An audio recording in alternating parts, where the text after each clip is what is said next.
Capítulo 15. Avisados pelo engenheiro, os colonos interromperam suas tarefas e contemplaram em silêncio o topo do Monte Franklin. O vulcão então acordara e os vapores haviam atravessado a camada mineral acumulada no fundo da cratera. Mas o fogo subterrâneo provocaria alguma erupção violenta? Esta era uma eventualidade impossível de se prever. Entretanto, mesmo em se admitindo a hipótese de uma erupção, era pouco provável que a ilha em seu conjunto sofresse suas consequências. Derramamentos de matérias vulcânicas nem sempre são calamitosos. A ilha já fora submetida à provação, como atestava a lava escorrida que riscava os contrafortes setentrionais da montanha. Além disso, a forma da cratera, com o gargalo escavado em sua borda superior, devia projetar a matéria expelida no lado oposto das regiões férteis da ilha. O passado, contudo, não avalizava necessariamente o futuro. Não é raro, no cume dos vulcões, crateras antigas se fecharem e novas se abrirem. O fato se produziu nos dois mundos, no Etna, no Popocatépetl, no Orizaba, e, às vésperas de uma erupção, tudo pode acontecer. Bastava, em suma, um terremoto, fenômeno que às vezes acompanha as erupções vulcânicas, para que a disposição interna da montanha se modificasse e novas vias se abrissem para as lavas incandescentes. Após explicar essas coisas aos companheiros, sem exagerar a situação, Cyrus Smith expôs-lhes os prós e os contras. Resumindo, estavam de mãos atadas. Ao menos Granite House, salvo se sobreviesse algum terremoto, não parecia ameaçada. O curral, porém, corria certo risco, se alguma nova cratera se abrisse nos paredões sul do Monte Franklin. A partir desse dia, vapores não cessaram de empenachar o cume da montanha e era possível inclusive constatar que ganhavam altura e densidade, sem que nenhuma chama se misturasse às suas espessas volutas. O fenômeno ainda se concentrava na parte inferior da chaminé central. Nesse ínterim, com a volta dos dias ensolarados, os trabalhos foram retomados. Apressavam o máximo possível a construção do navio, e, aproveitando a cachoeira da praia, Cyrus Smith conseguiu montar uma serraria hidráulica que transformava rapidamente os troncos de árvores em tábuas e chapas de madeira. O mecanismo de tal dispositivo era tão simples quanto os que funcionam nas rústicas serrarias da Noruega. Bastava um primeiro impulso horizontal na peça de madeira e um segundo, vertical, na serra, o que o engenheiro conseguiu por meio de uma roda, 2 cilindros e algumas roldanas, adequadamente dispostos. No fim de setembro, o casco do navio, configurado qual uma escuna, erguia-se no estaleiro. A ossatura estava praticamente terminada e, com todas as cavernas presas por uma cinta provisória, já era possível apreciar as formas da embarcação. A escuna, fina na proa e com a polpa despojada, seria evidentemente apropriada para uma longa travessia, em caso de necessidade, mas a instalação do costado, do forro interno e da coberta ainda exigiria um tempo considerável. Por sorte, as ferragens do antigo brigue haviam sido recuperadas após a explosão submarina. Das cavernas e peças curvas mutiladas, Pencroff e Ayrton haviam arrancado as cavilhas e grande quantidade de pregos de cobre, o que, se representou uma economia para os ferreiros, deu muito que fazer aos carpinteiros. Os trabalhos no estaleiro foram interrompidos durante uma semana, período em que cuidaram da colheita, da preparação do feno e da estocagem das diversas safras que abundavam no planalto do mirante. Encerrada essa tarefa, passaram a dedicar tempo integral ao acabamento da escuna. Ao anoitecer, os trabalhadores estavam literalmente extenuados. A fim de não perderem tempo, haviam alterado os horários das refeições, almoçando ao meio-dia e só jantando quando a luz do dia baixava. Subiam então para Granite House e desabavam em suas camas. Às vezes, entretanto, a conversa, quando surgia um assunto palpitante, adiava um pouco a hora do sono. Entregando-se a especulações sobre o futuro, os colonos discutiam abertamente as consequências de uma viagem da escuna até as terras mais próximas. Nesses planos, contudo, predominava sempre a ideia de um regresso posterior à Ilha Lincoln. Jamais abandonariam aquela colônia fundada com tanto sacrifício e sucesso, a qual as comunicações com a América dariam um novo desenvolvimento. Pencroff e Nab alimentavam inclusive esperanças de lá terminar seus dias. Harbert, indagava o marujo, pensa em abandonar a Ilha Lincoln um dia? Nunca, Pencroff, ainda mais se você resolver ficar. Está tudo acertado, mocinho, respondia Pencroff, ficarei à sua espera. Traga a mulher e os filhos, transformarei seus pirralhos em verdadeiros espalhabrasas. Negócio fechado, aceitava Harbert, rindo e corando ao mesmo tempo. E o Sr. Cyrus, continuava Pencroff, entusiasmado, o senhor continuará a ser o governador da ilha. Agora me respondam. Quantos habitantes ela será capaz de alimentar? 10.000, ao menos. E a conversa prosseguia, com Pencroff dando asas à sua fértil imaginação e, para não ficar atrás, com Spilett fundando um jornal, o New Lincoln Herald. Assim é o coração do homem. A necessidade de construir uma obra duradoura, que lhe sobreviva, é a prova de sua superioridade sobre tudo que vive nesta terra. É ela que lhe dá o poder e o justifica no mundo inteiro. Não obstante, quem sabe Jup e Top também não acalentavam seu sonhozinho de futuro. Tudo que o calado Ayrton queria era rever Lord Glenarvan e mostrar-se reabilitado diante de todos. Um dia, 15 de outubro, a conversa, passeando por essas hipóteses, estendera-se além do costume. Eram 9 da noite. Longos bocejos, mal dissimulados, davam o toque de recolher e Pencroff acabava de se dirigir para sua cama, quando a campainha elétrica, instalada no salão, tocou subitamente. Estavam todos ali reunidos, Cyrus Smith, Gédéon Spilett, Harbert, Ayrton, Pencroff e Nab. Logo, não havia nenhum colono no curral. Cyrus Smith pôs-se de pé. Os demais entreolhavam-se, julgando não ter escutado direito. O que significa isso? Exclamou Nab. Será o diabo que nos chama? Ninguém respondeu. Com essa tempestade, o observou Harbert. Talvez a interferência da eletricidade. Harbert não terminou a frase. O engenheiro, para o qual todos os olhares se haviam voltado, balançava a cabeça negativamente. Calma, pessoal, disse então Gédéon Spilett. Se for um sinal, venha de quem vier, irá repetir-se. E quem o senhor pensa que seja? Exclamou Nab. Ora, respondeu Pencroff, aquele que... A frase do marujo foi interrompida por um novo frêmito do martelinho sobre a campainha. Cyrus Smith correu para o aparelho e, lançando a corrente através do fio, enviou esta pergunta ao curral. O que deseja? Instantes depois, o ponteiro, movendo-se no mostrador alfabético, dava a seguinte resposta aos ocupantes de Granite House. Venham com urgência ao curral. Finalmente! Suspirou Cyrus Smith. Sim. Finalmente! O mistério ia ser desvendado. Ardendo de curiosidade, ansiosos para se dirigirem ao curral, os colonos simplesmente se esqueceram do cansaço e da necessidade de repouso. Sem pronunciarem uma palavra, num piscar de olhos deixaram Granite House e desceram até a praia. Jup e Top ficaram, pois não precisariam deles. Era uma noite escura. A lua, nova naquele período, recolhera-se junto com o sol. Como observar Harbert, grossas nuvens de tempestade formavam uma abóbada baixa e pesada, vedando todo o fulgor das estrelas. Alguns relâmpagos de calor, reflexos de um temporal distante, iluminavam o horizonte. Tudo indicava que, dentro de poucas horas, violentas trovoadas sacudiriam a própria ilha. Era uma noite ameaçadora. A escuridão, contudo, por mais profunda que fosse, não era suficiente para deter os colonos, acostumados com a estrada do curral. Eles subiram a margem esquerda do Mersey, alcançaram o planalto, atravessaram a ponte do córrego Glicerina e prosseguiram através da floresta. Iam num passo célere, às voltas com uma emoção inexprimível. Para eles não restava dúvida, iam finalmente decifrar o enigma, saber o nome daquela criatura misteriosa tão profundamente engastada em suas vidas, tão generosa em sua influência, tão poderosa em sua ação. Afinal, estava claro que, para ter agido sempre tão a propósito, o desconhecido havia se imiscuído em suas vidas, conhecendo seus menores detalhes, ouvindo tudo o que diziam em Granite House.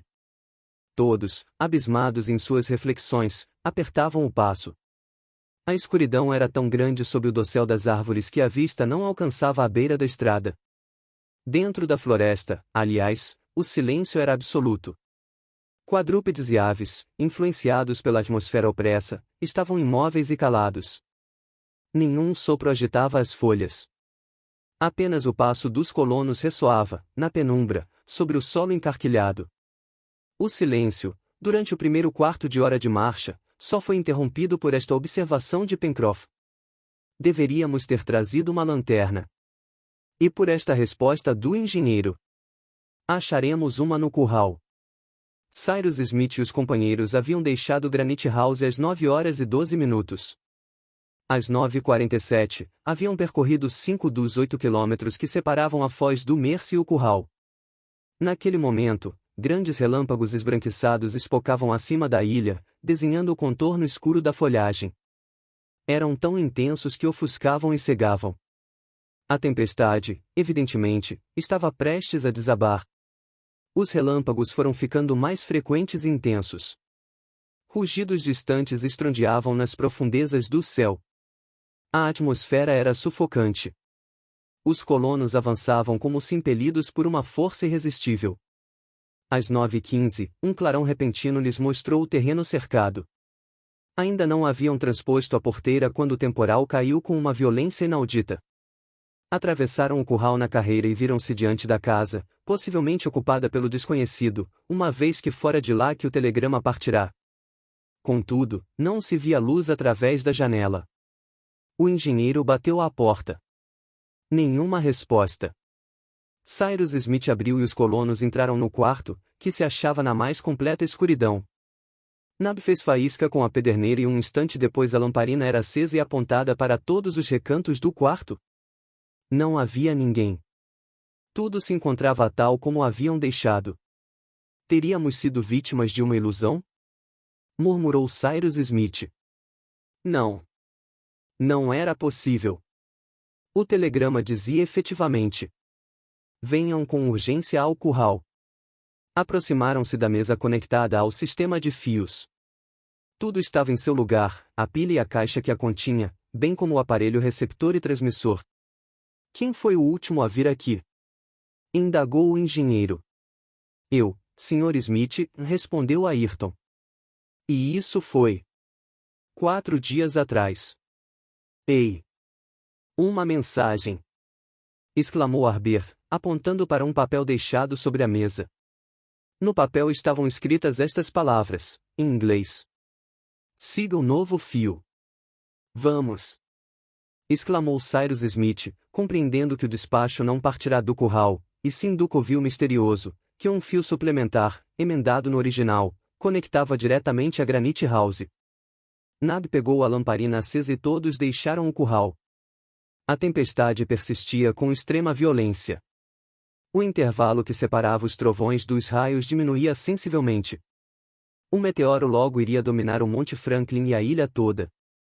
Ao luzir dos clarões intermitentes, era possível avistar o cume do vulcão com sua espiral de vapores. Não havia, em toda a área do curral que separava a casa do cercado, nenhuma linha de transmissão.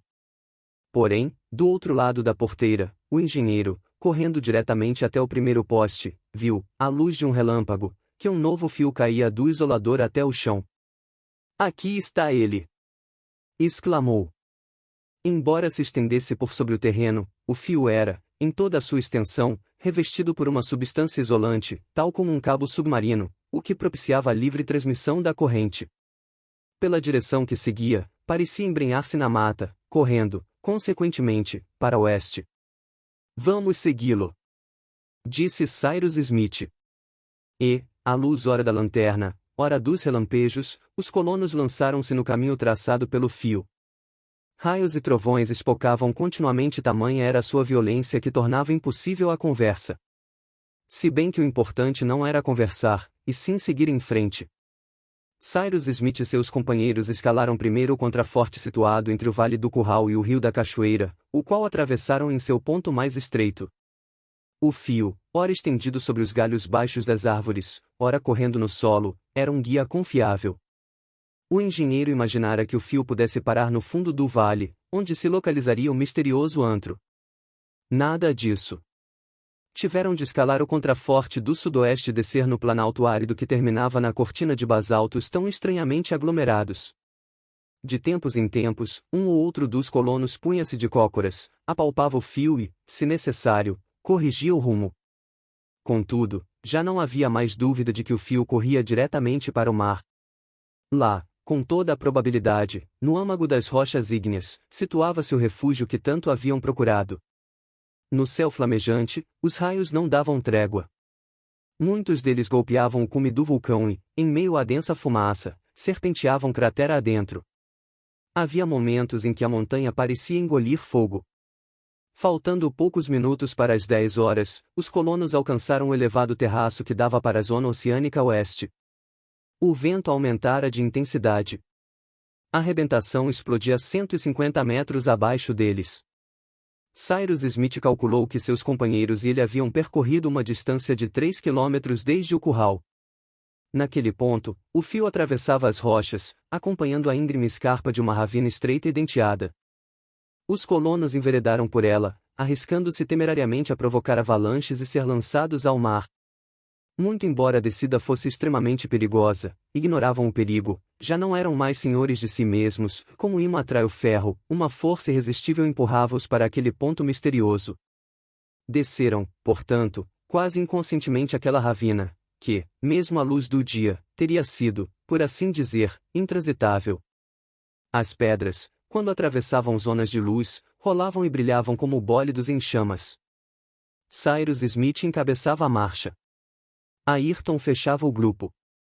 Por vezes iam passo a passo, por vezes escorregavam numa pedra lisa, se levantavam e seguiam adiante. Finalmente, o fio, fazendo um ângulo reto, tocou as rochas do litoral, verdadeiro cemitério de escolhos fustigados pelas grandes ressacas. Os colonos haviam alcançado a base do paredão basáltico. A partir daquele ponto estendia-se um beiral correndo na horizontal e paralelamente ao mar. O fio seguia por ele, orientando os colonos. Não haviam dado 100 passos quando, inclinando-se num moderado declive, o beiral chegou ao nível das ondas. O engenheiro pegou o fio e notou que ele continuava mar adentro. Seus companheiros, imóveis ao seu lado, ficaram estupefatos. Um grito de desapontamento, quase de desespero, escapou de todas as bocas. Teriam então de mergulhar naquelas águas e procurar uma gruta submarina? No estado de superexcitação moral e física em que se achavam, não teriam hesitado em fazê-lo. Uma reflexão do engenheiro os deteve. Cyrus Smith conduziu-os até uma anfractuosidade das rochas, e lá, expôs seu plano: aguardemos. A maré está cheia. Quando baixar, teremos caminho livre. Mas o que o faz pensar? Indagou Pencroff. Ele não nos teria chamado se não houvesse um meio de chegar até ele. O tom enfático da afirmação de Cyrus Smith calava qualquer objeção. A observação, aliás, tinha sua lógica. Tudo sugeria que uma passagem, transitável durante a maré baixa e que no momento as águas obstruíam, se abrisse no sopé do paredão. O que se daria dentro de poucas horas? Os colonos então permaneceram silenciosamente espremidos sob uma espécie de pórtico profundo, escavado na rocha. Veio a chuva e logo as nuvens rasgadas pelos raios despejaram um aguaceiro infernal. Os ecos reproduziam o estrépito da borrasca e lhe emprestavam uma sonoridade grandiosa. Os colonos pareciam em estado de choque. 1000 pensamentos estranhos e sobrenaturais confundiam-se em suas mentes, fazendo-os esperar por uma grande e transcendental aparição, que, só assim, corresponderia à ideia que faziam do gênio misterioso da ilha. À meia-noite, Cyrus Smith, empunhando a lamparina, desceu até a praia a fim de estudar a disposição das rochas. A jusante já começara havia 2 horas. O engenheiro não se enganara. A abóbada de uma vasta gruta começava a se desenhar sob as águas. Exatamente naquele ponto, o fio, fazendo um ângulo reto, penetrava na goela aberta. Cyrus Smith voltou para junto dos amigos e disse simplesmente: daqui a 1 hora a abertura estará desimpedida. Ela então existe? Perguntou Pencroff. Chegou a duvidar? Disse Cyrus Smith. Mas essa gruta deve ter sempre água até certa altura, observou Harbert. Ou seca completamente, resumiu Cyrus Smith, e, nesse caso, a percorreremos a pé, ou não seca, e um meio qualquer de transporte será colocado à nossa disposição. 1 hora depois, todos enfrentaram a chuva e desceram até o nível do mar. Em 3 horas, a maré baixara 45 metros. O topo do arco desenhado pela abóbada encontrava-se pelo menos 2,5 metros acima do nível das águas. Parecia o arco de uma ponte, sob a qual passavam águas espumantes. Debruçando-se, o engenheiro percebeu alguma coisa escura flutuando na superfície. Puxou-a para si. Era um escaler, preso por uma corda a alguma saliência interna do paredão. Esse escaler era fabricado com placas de ferro rebitadas. Debaixo dos bancos, no assoalho, havia 2 remos. Todos a bordo, disse Cyrus Smith. Um instante depois, os colonos estavam no escaler. Nab e Ayrton assumiram os remos, Pencroff o leme. Cyrus Smith ia na proa, com a lanterna iluminando as águas. A abóbada excessivamente baixa, sob a qual o escaler navegou no início, alteava-se bruscamente em seguida, mas as trevas imperavam e a luz incipiente da lanterna não permitia que pudessem verificar a extensão daquela gruta, sua largura, altura e profundidade. Um silêncio imponente dominava o âmago da substrução basáltica. Nenhum ruído externo chegava até ali, nem os estrondos da borrasca atravessavam as espessas paredes. Em determinadas partes do globo existem grutas imensas, espécie de criptas naturais remanescentes da época geológica. Algumas foram invadidas pelas águas do mar, outras contêm lagos inteiros dentro de seus flancos. Assim é a gruta de Fingal, na ilha de Staffa, uma das Hébridas, assim as grutas de Morgat, na baía de Dornenês, na Bretanha, as grutas de Bonifácio, na Córcega, as do Lysefjord, na Noruega, a imensa caverna do Mamute, no Kentucky, com 150 metros de altura e mais de 30 quilômetros de comprimento. Em diversos pontos do globo, a natureza escavou e conservou, para admiração do homem, essas criptas. Porventura a gruta que os colonos exploravam estender-se-ia até o centro da ilha? Nos últimos 15 minutos, o escaler navegava por meandros e curvas, que o engenheiro indicava a Pencroff. Num certo momento, com uma voz breve, ele ordenou: mais à direita. A embarcação, alterando a rota, foi posicionar-se junto à parede à sua direita. O engenheiro, com razão, queria verificar se o fio continuava a correr naquela direção. Lá estava ele, fixado nas saliências da rocha. Em frente! Bradou Cyrus Smith. E os 2 remos, mergulhando nas águas escuras, deslocaram a embarcação. O escaler avançou por mais 15 minutos, e desde a entrada da gruta, já atravessaram uma distância de 800 metros, quando a voz de Cyrus Smith ressoou novamente. Alto! Disse. O escaler parou e os colonos perceberam uma claridade intensa, iluminando a vasta cripta tão profundamente escavada nas entranhas da ilha. Puderam então examinar com vagar aquela gruta, cuja existência nada até aquele momento pudera sugerir. A uma altura de 30 metros do nível das águas, suportada por fustes de basalto que pareciam forjados no mesmo molde, estendia-se uma abóbada. Formas irregulares e nervuras caprichosas equilibravam-se sobre essas colunas que a natureza erguera aos milhares nos primórdios da formação do globo. Os fragmentos basálticos, embutidos um no outro, mediam entre 12 e 15 metros de altura, e a água, plácida apesar da agitação externa, vinha banhar sua base. O brilho do foco de luz, assinalado pelo engenheiro, batendo em cada aresta prismática e espetando-as com agulhas de fogo, penetrava por assim dizer as paredes como se estas fossem diáfanas, transformando em incontáveis gemas cintilantes as mais ínfimas saliências da substrução. Em decorrência do reflexo, a água reproduzia esses diversos lampejos em sua superfície, de maneira que o escaler parecia flutuar entre 2 zonas luminosas. Não havia como se enganar a respeito da natureza da radiação projetada pelo foco luminoso, cujos raios, precisos e retilíneos, distribuíam-se por todos os ângulos, todas as nervuras da cripta. Aquela luz provinha de uma fonte elétrica, sua alvura denunciava-lhe a origem. Era o sol daquela gruta e a ocupava por inteiro. A um sinal de Cyrus Smith, os remos voltaram a bater na água, causando uma verdadeira chuva de respingos, e o escaler tomou a direção do foco luminoso, do qual logo veio a distar apenas 200 metros. Naquele ponto, o lençol d'água mide aproximadamente 100 metros de largura, sendo possível perceber, para além do foco luminoso, um enorme muro basáltico, que vedava completamente aquele lado. A gruta ali alargava-se consideravelmente e o mar formava um pequeno lago. Contudo, a abóbada, as paredes laterais, a muralha da cabeceira, todos aqueles prismas, todos aqueles cilindros, todos aqueles cones achavam-se de tal forma impregnados do fluido elétrico que o brilho parecia emanar deles próprios, e era como se as pedras, esculpidas em facetas como diamantes sem preço, suassem na luz. No centro do lago, um objeto fusiforme flutuava na superfície, silencioso e imóvel. O brilho que ele emitia escapava-lhe dos flancos, como duas bocas de fogão incandescentes. O aparelho, cuja forma lembrava o corpo de um imenso cetáceo, tinha 75 metros de comprimento e perfilava-se aproximadamente 3,5 metros acima do nível das águas. O Scaler aproximou-se lentamente. Na proa, Cyrus Smith, de pé, mantinha-se à espreita, às voltas com uma violenta agitação. Então, de repente, agarrando o braço do repórter, exclamou: "Mas é ele! Só pode ser ele! Ele!" Em seguida, voltou a cair no banco, murmurando um nome que Gédéon Spilett foi o único a ouvir. Sem dúvida o repórter conhecia aquele nome, pois, completamente atônito, acrescentou, com uma voz sumida: "Ele! Um fora da lei! Ele!" Confirmou Cyrus Smith.